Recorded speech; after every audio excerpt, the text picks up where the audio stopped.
Welcome to Eric Milutowski Art. I am your humble host, Eric Milutowski. Thank you so much for joining me today.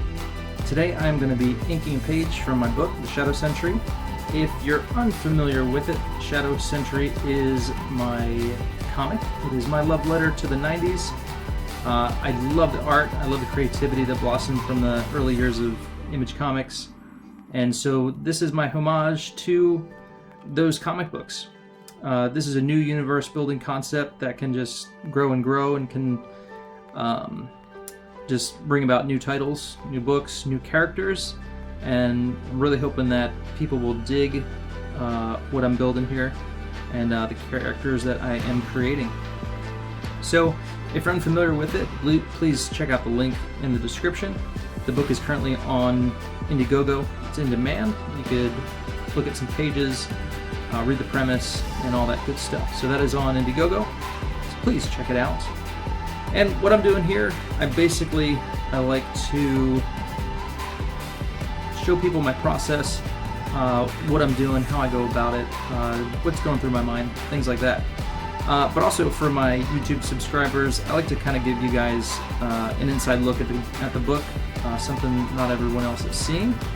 So yeah, check it out. So this page is actually it's a horizontal page. So when you're reading the book, you're actually going to turn the page vertical and read it that way. So I think I said that wrong. It's lined up vertically rather than horizontally. So you're going to turn the book when you read the page. So I'm actually working on one half of the page here. And I'm working on, I started with the borders, and borders are actually pretty important in a comic. You can create action, you can create intensity with the borders, and they definitely play a role in the storytelling of your book. If you're just doing panels that are boxes, rectangles, squares, they typically don't have a lot of emotion to them. So by simply turning a panel or giving it a border that is more jagged or rigid, you can kind of create this emotion of, something is cracking, something is breaking, something is going on in the panel that is giving us this feeling of whatever it is, shakiness, or if we're trying to draw attention to a certain panel, like what I did, I kind of make the edges more jagged and rigid and just make them a little more exciting to represent the excitement that's going on in a panel. And you'll notice the ones before it, they don't really have that going on. So it's a way of changing it up and giving a bit more excitement to that panel, or emphasizing it a bit more.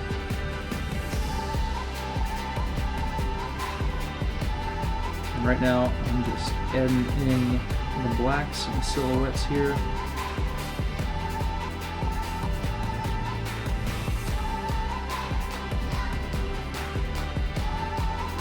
But again, I do like to do these informative videos for any aspiring artists, anyone that is in comics, and just help you kind of along the way. Thankfully for people today, when I first got into comics, YouTube and social media and things like that were not a big deal. They weren't a big thing, and so I couldn't really turn to them as much for information and how-tos when it came to doing artwork. So most of what I learned just from practice. I'm kind of more of a self-taught inker. For those of you that know me, Mike Miller was one of my first mentors when it came to comic book art, and he kind of showed me the ropes and showed me how to get better at structure, things like that. But when it came to inking, I don't really think he really taught me much in the way of inking.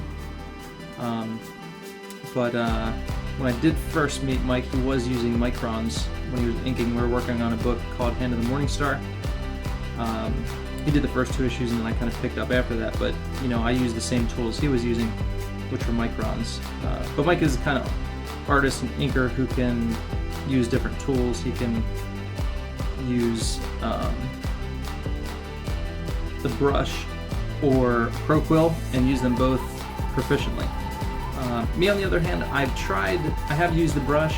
I typically just use a brush for my holding lines, and then everything else I'll use microns, or as you see here, I'm using a big thick black pen to draw in the thick black areas. I have tried using a Pro Quill, and it's just not for me. I can't seem to use it in the way that I'd like and get the type of lines that I like. So basically I use microns and I fake it. So you know, it's difficult because you have to build up your lines if you're trying to get that thick to thin with your lines, you know, so you are kind of limited. But again, this is just what works for me, and you have to be comfortable with your tools. You have to know your tools and just find out what works for you. So everybody has something different that they use, and that's fine. It's always good to experiment and use new things, but when you're inking a page and you're doing comic book work, you don't want that to be your experimentation time. You want to know what you're doing, be comfortable with what you're using, and put your best lines down on the paper.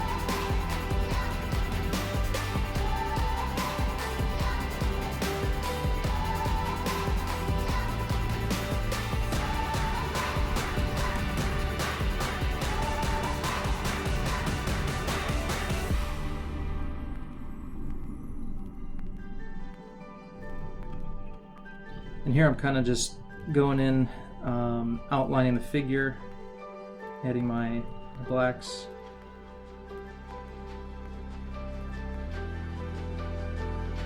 A lot of times when you see an artist page, they'll have areas that are kind of hollow, and then you'll see a bunch of X's in them.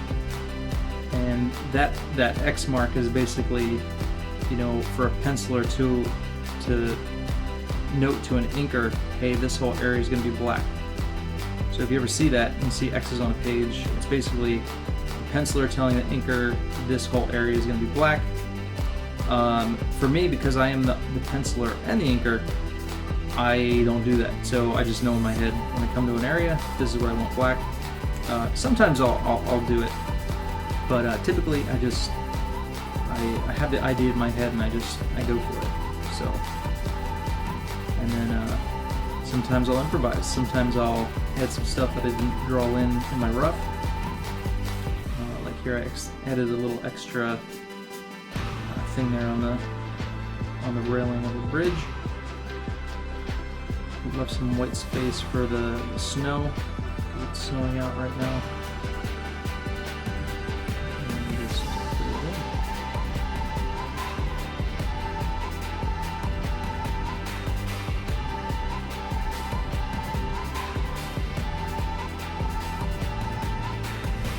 I try to use the silhouette kind of technique on every page, just about. It's a great way to, you know, when you see it, it's almost like an exclamation point, depending on how it's used, but you can, if you're just doing a figure, let's say, like if I did that entire figure, black and just all black, all silhouette, you know, have some white lines showing through. It's almost like an exclamation point, like bam, like here it is. This is what's going on. It's intense, and it's just like a statement. Also, it can be used as a way to quicken the art, because you're not drawing in every detail of the figure, so you can just have that one area be black, but it creates this stark contrast, and that's why I say it's like an exclamation point, because you're creating this stark contrast in the black and the white, and it's kind of more powerful. So I try to use it as much as I can on a page. It's good to break up the monotony of every panel is just super detailed. Every panel has, the same kind of look. I like to vary it a little bit. I like to bring in some different,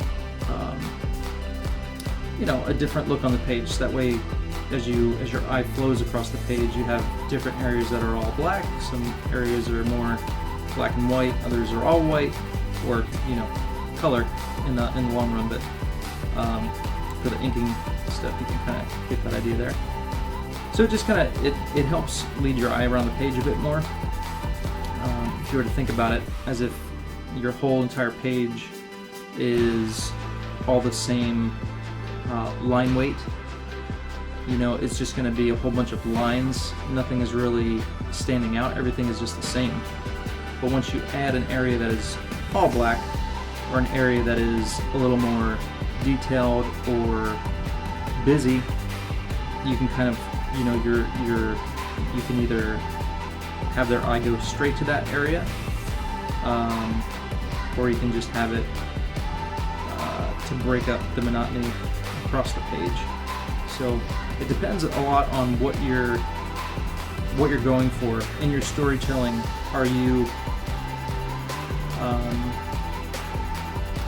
trying to, everything is about like what you're trying to say. Also, it's about what emotion are you trying to convey in your story. I think of really good storytellers and their panels and their art. It kind of, you can convey an emotion through what you're doing. And so I always kind of keep that in mind and think, what is this panel saying? What kind of emotion is it conveying to the reader? So with that in mind, you can kind of use these black and white stark contrasts to, kind of use that as one tool in your toolbox to get, a different feeling on your page, a different emotion, things like that.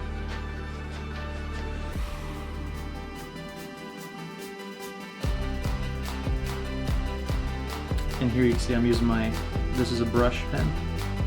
It's a Bimoji brush pen, and again, I typically will do mainly on larger figures. As you could, on the other figure that was he's on the right side there, I used a micron pen, probably only because it's just a smaller image.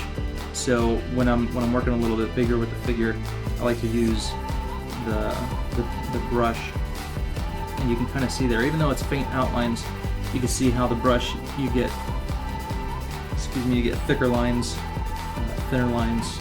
The line weight varies so much, and it just helps really create, that form of the figure.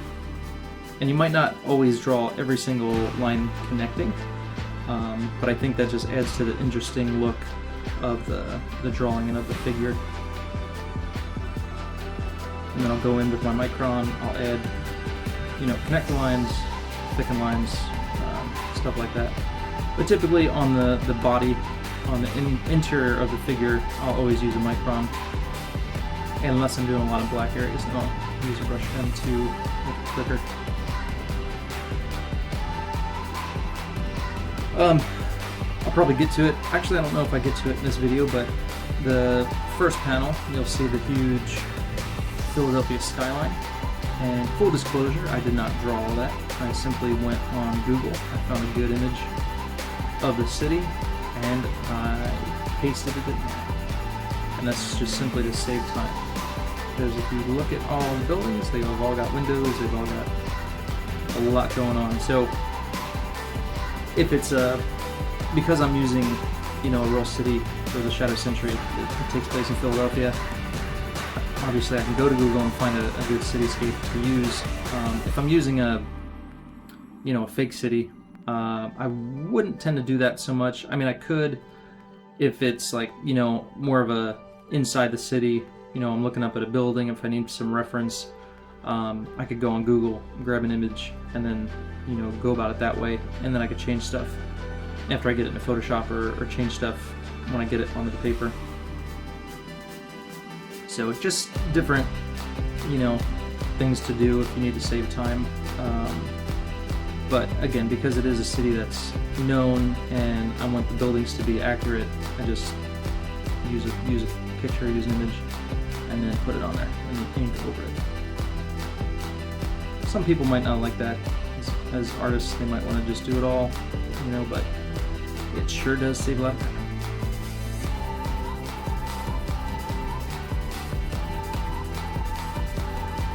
Now this bridge that he's on, that, you know, I don't know for sure that there is a bridge in that exact location. If you can look over there, that's the foreground elements, the bridge, the trees on the sides, that's all just made up to capture the scene that I want to capture. And he's, you know, looking over this bridge, and when you read the book, you'll understand the significance of it, and the remarks he's making kind of make sense and go with the scene as a whole. But it kind of, you know, paints a picture of him being a tiny speck in this big, huge world. And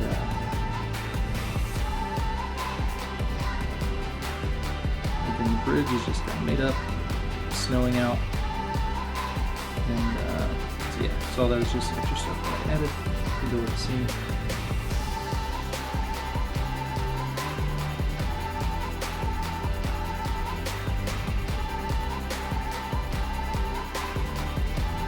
And the snow, because I do when it's snowing, I am adding in, you know, I'm doing the little circles for the snow, but in, I guess you can call it post-production, or in the colors, you know, once the colorist comes in, adds his colors, it's super easy to just add a layer by itself of snow effects.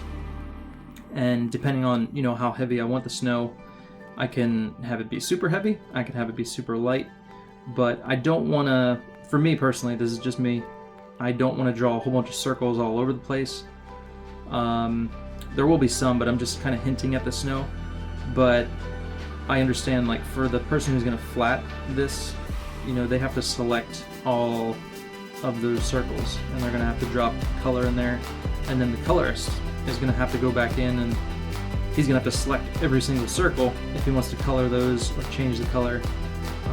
So it could be very time consuming, depending on how you go about it. I mean, there are ways to make it easier. You can have all the snow circles on one layer, things like that, but it just depends on the flatter and who you're working with. But I don't do that. I'm just going to do the snow in the end. Have the colorist, you know, do one layer where they can manipulate the snow and just kind of make it easier on them. But again, that's coloring. But for me, I'm just thinking, you know, down the road and who's going to be doing what and how to save them a little bit of time. And to the nice thing about doing things digitally is you can have layers. You know, you can have different things, and it can be very easy to tweak and to change things on a separate layer. So that's kind of how I think about it. It's a team process, you know. I'm not the only person working on this. There are guys who do the art and the colors, but for me, I want to make sure that I'm keeping everybody in mind, make it easier, quicker for everyone, and if there's a way to save, you know, the colorist 2 hours of work because I'm not drawing a million circles, then, you know, I'll do that.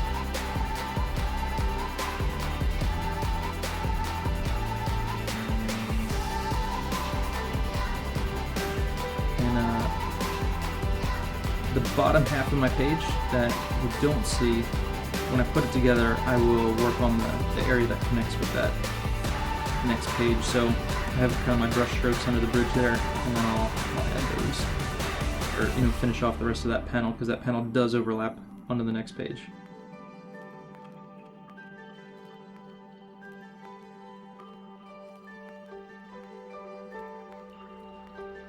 And again, I talked about knowing your tools, being comfortable with what you have. And I know, you know, with the brush, you can do some different techniques. You can do kind of like a dry brush effect and kind of get a lot more grainy look to the lines. And so that's kind of what I'm doing, making the underside of the bridge look more grainy, look more concrete, and things like that. So that's why I did that.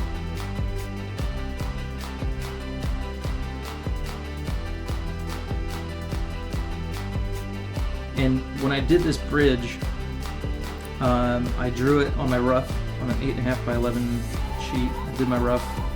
I drew the bridge.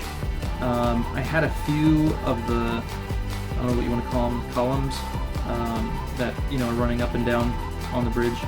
And there were a few that were like, you know, good and solid, and they looked like uniform, you know, but it's hard when you're just eyeballing it or you're just sketching it out. You know, a few might not look like the other two. So basically what I did is I took a few that looked good, and in Photoshop I duplicated them and I arranged them and I changed the perspective a little bit, so I kind of, you know, moved the bottom portions out where I had to, and kind of make it look, you know, more uniform, and, you know, made it so that way when I do ink it, I know that all my lines are kind of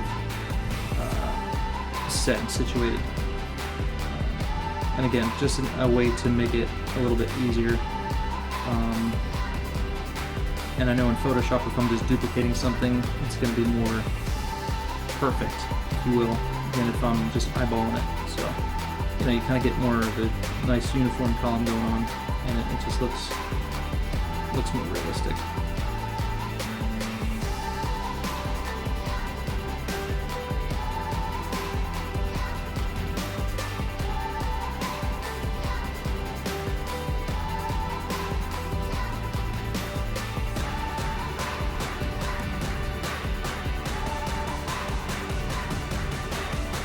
Because the underside is in shadow, I'm just gonna make all that black and leaving out a few lines underneath to kind of show, like, you know, there's some variation in the concrete. You know, the columns themselves will have a top and a bottom, so the top's kind of leaving some lines to show that it's, you know, kind of square, stuff like that. Alright, well guys, thank you so much for hanging out. This video originally was about an hour long, so I actually sped it up to make it go a little bit faster. But, yeah, please do comment, like, share. Please ring the bell for notifications and subscribe if you have not already. I do appreciate you being here, and thank you. Until next time, take care. God bless.